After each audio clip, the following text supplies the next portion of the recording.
Now, logic circuits are classified into two types. They are combinational logic and sequential logic. Any circuit will have inputs and output.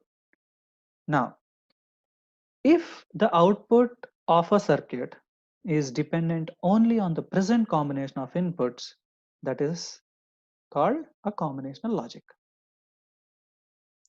Examples of combinational logic include AND, OR, NAND, and NOR gates, and other complex circuits like adder, subtractor, decoder, multiplexers, etc.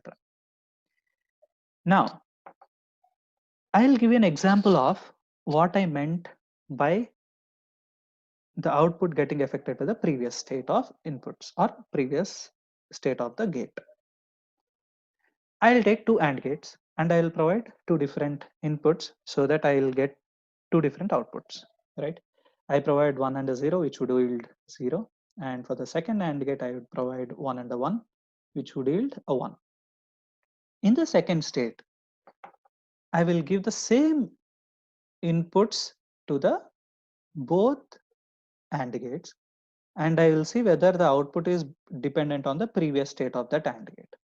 I give 0 and 1 to both the AND gates, and the result is the same, 0 and 0, which means the current state of a AND gate is not dependent on the previous state, right?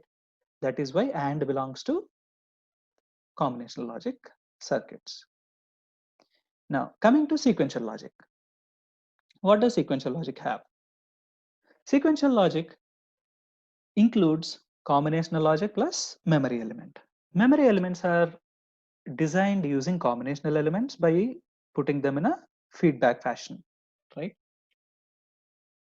Now, if the output of any circuit is depending not only on the present state inputs, but also on the previous state of that particular circuit, that circuit belongs to sequential logic circuits.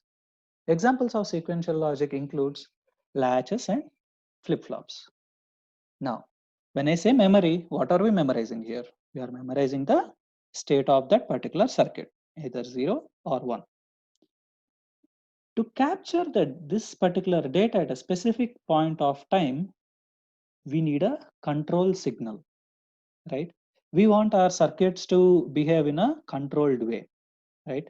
So for us to control all the sequential elements to capture the data at a particular point, we are introducing a external signal named as a control signal. Now, depending on when we want to capture the data as memory, we classify the sequential logic circuits as synchronous circuits and asynchronous circuits. Now, synchronous circuits will have the control signal as a periodic signal, which means it is recurring in time at particular intervals of time, right? So we call the control signal for the synchronous sequential circuits as clock. For asynchronous circuits, the control signal can be random. It can be a preset signal, a reset signal, okay, which will help in completely resetting the data or completely setting the data. Those are not recurring signals, but they are control signals. Okay. Now, coming to the sequential circuits, what are the two examples of sequential circuits? Latch and a flip-flop.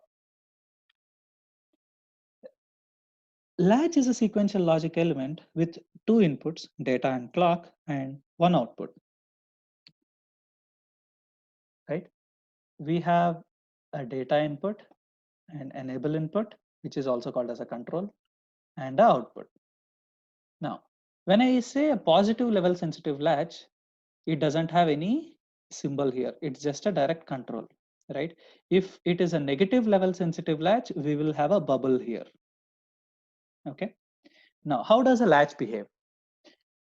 The output of a latch is based on the external inputs and the level of the clock, right? Let us say we have the data entering in this fashion shown in this timing diagram. Okay. Let us say the clock is behaving as shown. The output will follow the data whenever the enable is 1, right? So whenever the enable is 1, I can just copy the data.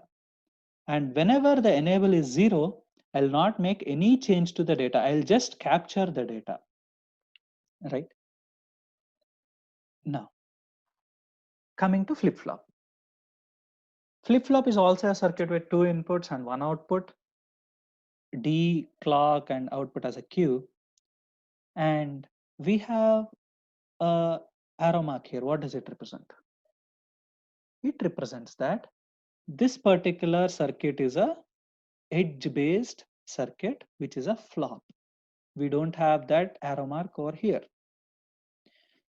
It means the output is based on external input D as well as the edge of the clock. It does not depend on the level of the clock. It depends on the edge of the clock, right?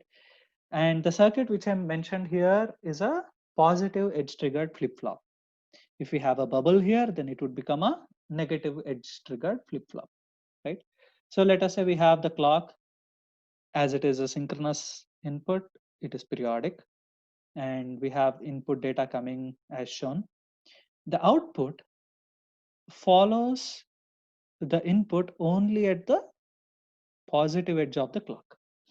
Now, this clock is going from 1 to 0, which is a negative edge, and it is going from 0 to 1, which is a positive edge, right?